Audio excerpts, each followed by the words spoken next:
Salut, bienvenue dans cette expression internétique de plus qu'on peut mettre dans l'autre sens pour faire éthique interne. C'est une vidéo que je vais mettre sur mon site être-humain.net et c'est une émission de Que vivent nos relations TV.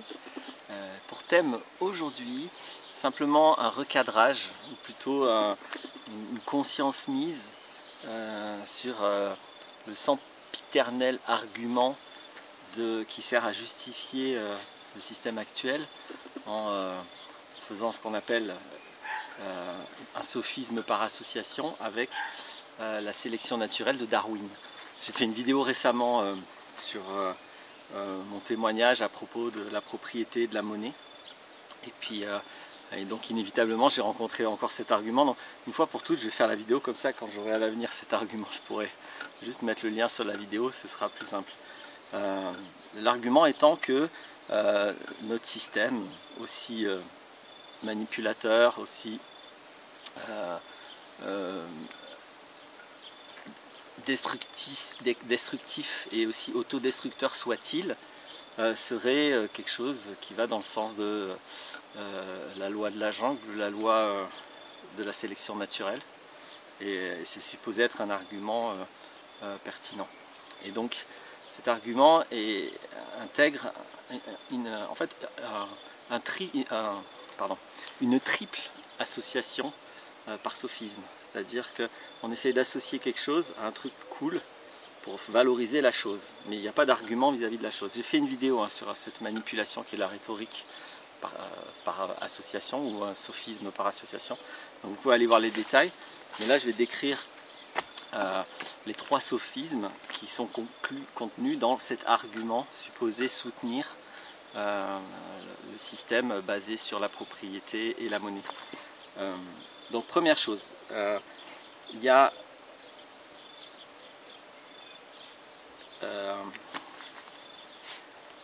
je cherche dans quel sens je vais faire les choses. Alors je vais faire dans ce sens-là.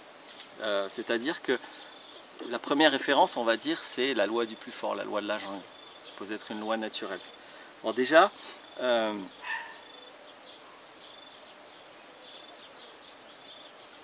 quand on regarde les circonstances dans la nature où effectivement il y a des rapports de force, si on est honnête, c'est pas tellement la loi du plus fort, la loi de la jungle, c'est la loi du plus sage, c'est-à-dire celui qui est le plus réaliste, le plus efficace. Le gros bourrin musclé, violent, manipulateur chez les animaux, ça ne peut pas exister parce qu'il n'y a pas de concept, on ne manque qu'avec des mots. Il y a une chanson là-dessus. Le plus bourrin, c'est pas forcément celui qui va être le plus adapté pour chasser, pour éventuellement se battre quand c'est nécessaire dans les conflits de territoire avec certains types d'animaux, ou des fois dans des rituels temporaires chez les animaux où il y a des conflits, etc. C'est le plus sage qui l'emporte, celui qui est le plus efficace, qui est le plus réaliste. C'est pas le plus fort, c'est certainement pas le plus violent. Donc ça c'est une première chose, le système actuel est excessivement violent. Il est absolument avéré que nous n'hésitons pas à installer des dictateurs, à instrumentaliser du terrorisme, des choses comme ça. Donc il n'y a pas de sagesse là-dedans. Oui, on est plus violent, donc oui, on arrive à détruire des tas de choses. En plus, donc, il y a beaucoup de manipulation.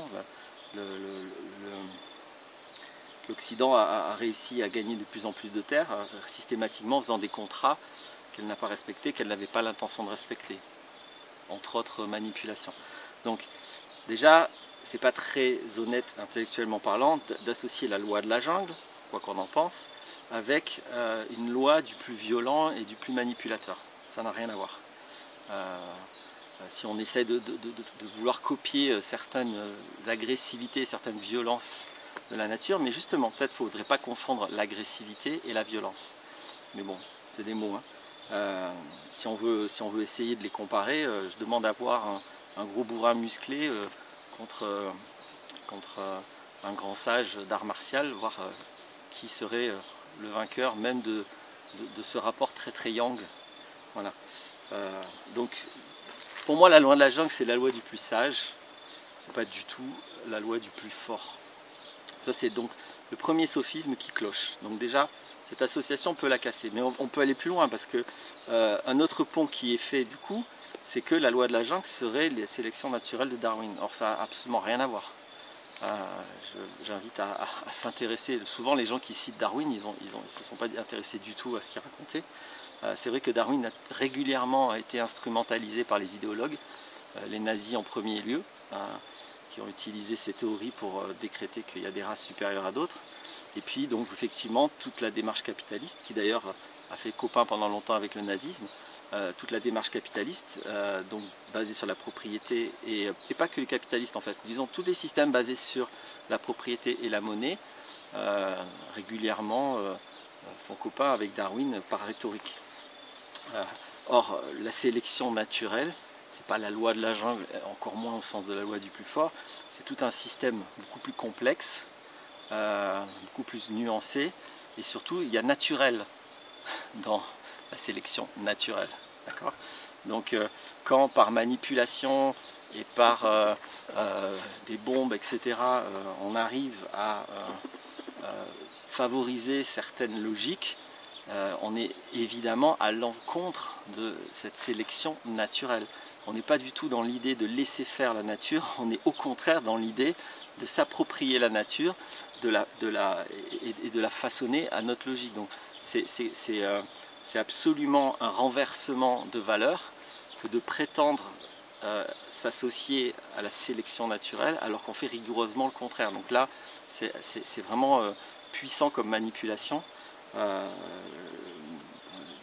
Voyons voir, mais non, du coup on peut même pas. J'allais dire, je cherchais comment on pourrait voir dans un processus vraiment naturel si les notions de propriété et de monnaie fonctionnent, mais du coup on peut pas, parce que le processus de base de la notion de propriété, c'est de renverser la sélection naturelle. C'est qu'on arrête de laisser faire la sélection naturelle et on décide que cet animal on s'en fout, ou alors cet animal c'est cool, avec les plumes on peut faire des chapeaux, donc génocidons les autruches, etc., etc. Donc soyons sérieux, c'est bien exactement le contraire de la sélection naturelle. C'est pas la sélection naturelle sous prétexte qu'on est très violent et que ce serait la loi du plus fort. Donc voilà un deuxième degré de sophisme par association. Et enfin, le troisième degré, pour bien montrer que c'est bien lourd comme manipulation, c'est que dans tous les cas, Darwin et sa sélection naturelle, c'est pas l'évangile, et même l'évangile, je suis pas sûr que c'est la vérité. Donc c'est pas la vérité, c'est pas sacré du tout comme texte, c'est une théorie qui est largement contestée, remise en cause. Je parle pas de, je vais pas parler de contester le processus évolutionniste là. Je parle juste de la sélection naturelle qui serait basée donc sur quelque chose comme ça de plutôt violent et de plutôt loi du plus fort ou du plus sage. La plupart des naturalistes maintenant sont très clairs sur le fait que la sélection naturelle se base plutôt sur la coopération, la solidarité. Il y a gigantesquement plus d'exemples de coopération et d'association dans la nature que de conflits avec le plus fort qui l'emporte.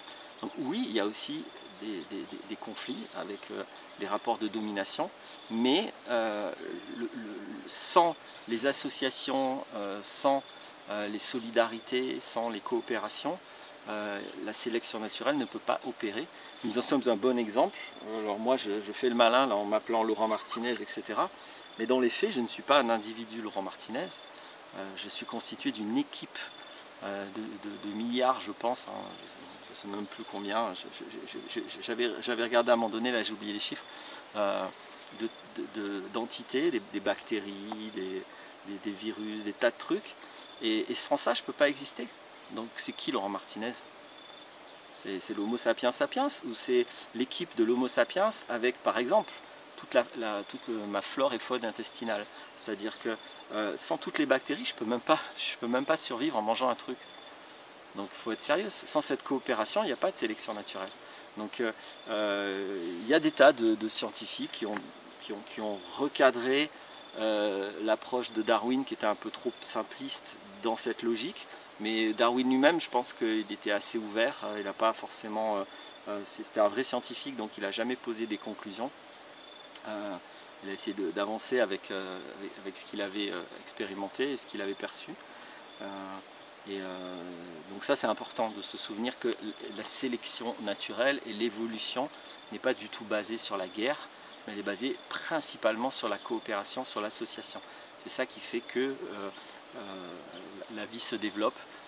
De plus en plus on connaît, je vous laisse si ça vous intéresse vous informer, hein. Je vais donner un dernier exemple. Maintenant on sait à quel point il y a des associations extraordinaires entre les arbres et les champignons par exemple. Souvent on trouve des champignons au pied des arbres, hein. Moi j'ai mis du temps à tilter sur ça. C'est parce que l'arbre a besoin du champignon, le champignon a besoin de l'arbre, il y a un commerce entre le champignon et l'arbre.